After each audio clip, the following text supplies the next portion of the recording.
तन्नो विष्णुरुक्रमः नमो ब्रह्मणे नमस्ते वायो त्वमेव प्रत्यक्षं ब्रह्मासि त्वामेव प्रत्यक्षं ब्रह्म वदिष्यामि कृतं वदिष्यामि सत्यं वदिष्यामि तन्मामवदु तद्भक्तारमवदु अवदु माम् अवदु भक्तारम् ओम शांति शांति शांति श्यामः वर्णस्वरः मात्रापदं सामसन्धानः इत्युक्तश्रीक्षाध्यायः सकलौ यशः सकलौ ब्रह्मवक्षसम् अदारस्संहिताया उपनिषदं व्याख्यास्यामः पञ्चस्वधिकरणेषु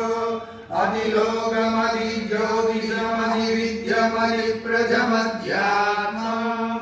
आहारसंहिता इच्छाशक्यते अदादिलोकं पृथिवीपूर्वरूपं यौरुत्तररूपम् आहारसंहिः वायुसंस्थानम् इत्यदिलोकम् अथादिज्योतिषम् अग्निपूर्वरूपम् आदित्य उत्तररूपम् आवसन्धिः वैद्युतसन्धानम्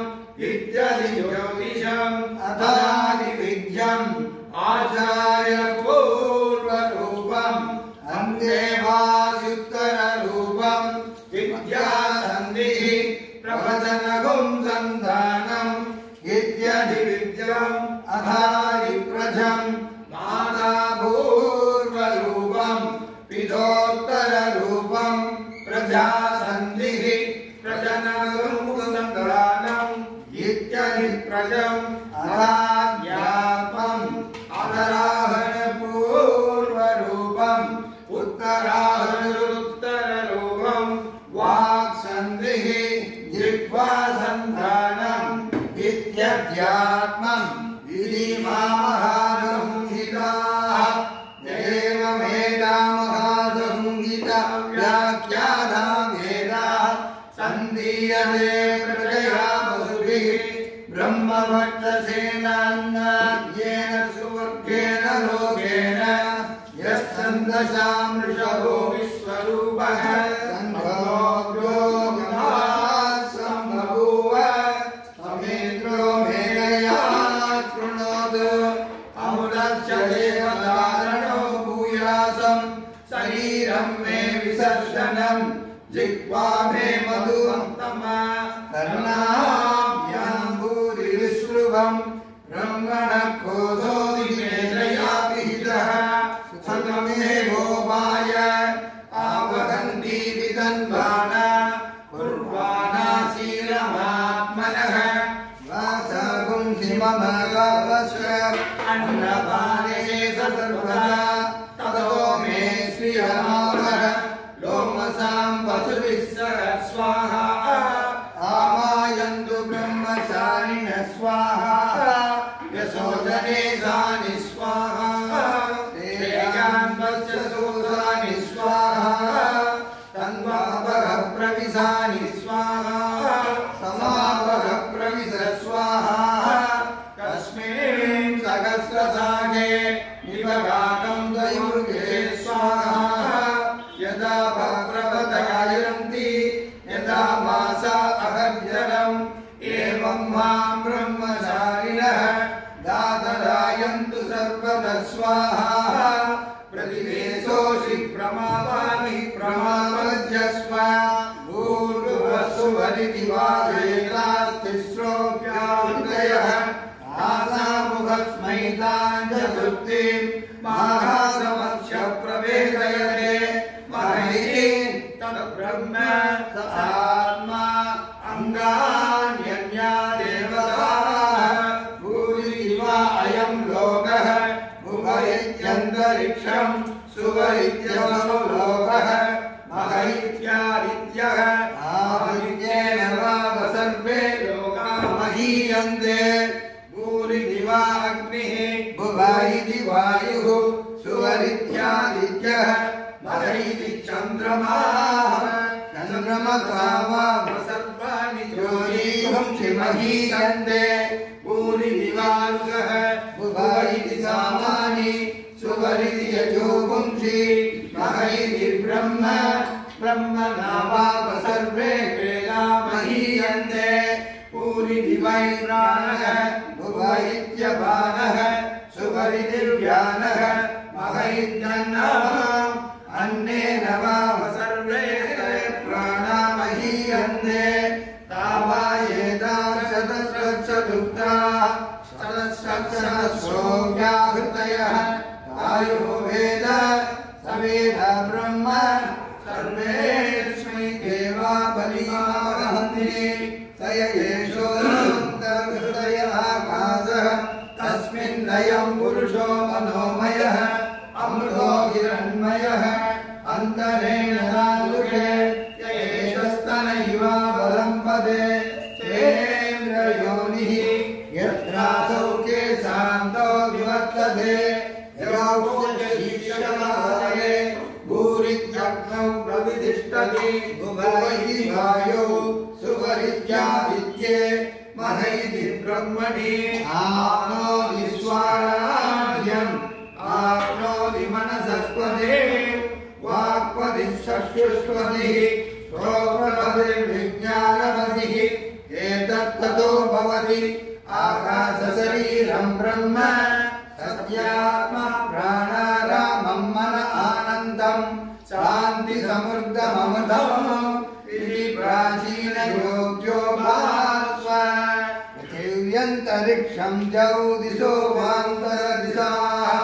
अग्निर्वायुरादित्यश्चन्द्रमा नक्षत्राणि आपवोषधयो वनस्पतय आकाश आत्मा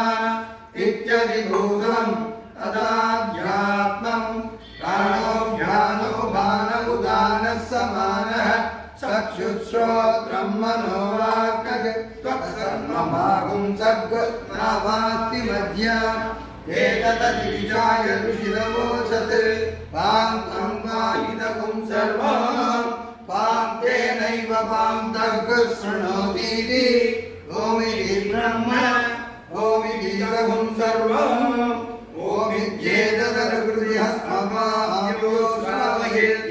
श्रावयन्ति ओमिति सामानि गायन्ति ओं सोमिति सहस्राणि सगुंसन्ति ओमित्यद्वद्योर्प्रतिगरं प्रतिगृह्णाति ओमिति ब्रह्म प्रसौति ओमित्यग्निहोत्रमनुजानाति ओमिति ब्राह्मण प्रभक्षन्नाः ब्रह्मोपाप्नवानीति ब्रह्मैवोपाप्नोति रुदञ्च स्वाध्याय प्रवचने च सत्यञ्च स्वाध्याय प्रवचने च तमस्य स्वाध्याय प्रवचने च तमस्य स्वाध्याय प्रवचने च समस्य स्वाध्याय प्रवचने च अग्नयस्य स्वाध्याय प्रवचने च अग्निहोत्रस्य स्वाध्याय प्रवचने च अतिशयश्च स्वाध्याय प्रवचने च मानुषश्च स्वाध्याय प्रवचने च प्रजास्य स्वाध्याय प्रवचने च प्रजनस्य स्वाध्याय प्रवचने च प्रजातिस्य स्वाध्याय प्रवचने च सत्यमिति सत्यवचाराधीकरः तप इति तपो नित्यपौ ऋषिः स्वाध्याय प्रवचने वेदि नागो मौखर्यः कर्तितवः अहं वृष्टक्षयेव कीर्तिवृष्टङ्गिरेव ऊर्ध्वपवित्रो वाजिनीव स्मृतमस्मि द्रविणपुंसवत्ससं सुमेधामृतोक्षितः निदित्यसंवार्वेदान्वचनम् वेदमनुजाचार्योऽन्यवासिनवरसास्ति सत्यं वद तन्मञ्जर स्वाध्यायान्महाप्रमदः आचार्याय प्रियन्दनमाहृत्य प्रजानन्दं माव्यहस्येत्सि सत्यान्न प्रमदितव्यं धर्मान्न प्रमदितव्यं कुशलान्न प्रमदितव्यं पूज्यैन प्रमदितव्यं स्वाध्याय प्रवचनाभ्यान्न प्रमदितव्यम् देवदुर्गाभ्यान्न प्रमदितव्यम् मातृदेवो भव पितृदेवो भव आचार्यदेवो भव अतिथिदेवो भव यान्यनमत्यानि कर्माणि तानि हेतव्यानि नो इतराणि यान्यस्माकं सुचरितानि तानि तयोपास्यानि नो इतराणि एकेशास्मश्रेयागुंसो ब्राह्मणाः येषां द्वयासनेन प्रच्युतव्यम् श्रद्धया देयम् अश्रद्धया देयम् श्रिया देयम् क्रिया देयम् क्रिया देयम् संविदा देयम् अत यदि ते कर्म विचिकित्सा वा वृत्त विचिकित्सा वा स्यात् एतत्र ब्राह्मणाः संवर्जिनः युक्ता आयुक्ताः अलुक्षा कर्मकामा स्युः यथा ते तत्र वर्धेरन् यथा तत्र वर्धेताः अदाज्ञादेषु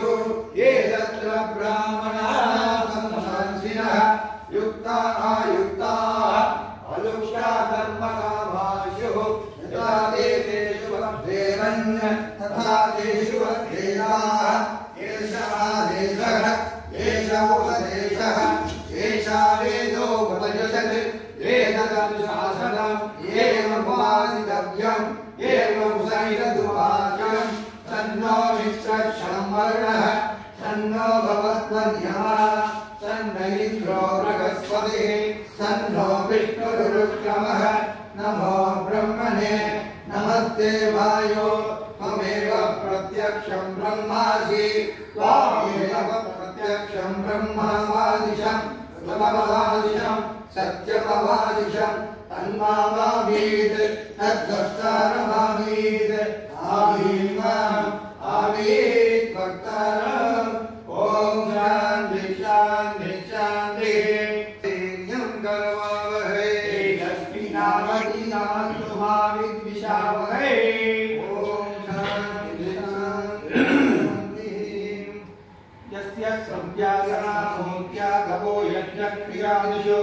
न्यूनं सम्पूर्णतां यादु सत्यो वन्दे तमच्युतम् इति विद्यातपो योनिरयो निर्वृष्णुरीशितः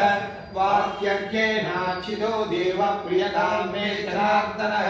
श्रीजनार्दनप्रियतां वेदाक्षराणि यावन्ति पठितानि विजातिभिः तावन्ति हरिनामानि एकितानि न संशयः वेदमेव जपे नित्यं यदा कालमदन्वितः तच्चयागुपरं धर्म उपधर्मो मुच्यते प्रायश्चित्तान्यशेषानि धवकर्मात्मकानि वै यानि तेषामशेषाणां कृष्णानुस्मरणं परं सुरमात्रा विहीनन्तु पदाक्षरविवर्जितं न्यूनागणितं यत्किञ्चिन्नाभिर्धीर्भिर्धीरयेत् आभिर्धीर्भिर्यततो नूनमाभ्याययोपवर्तमानः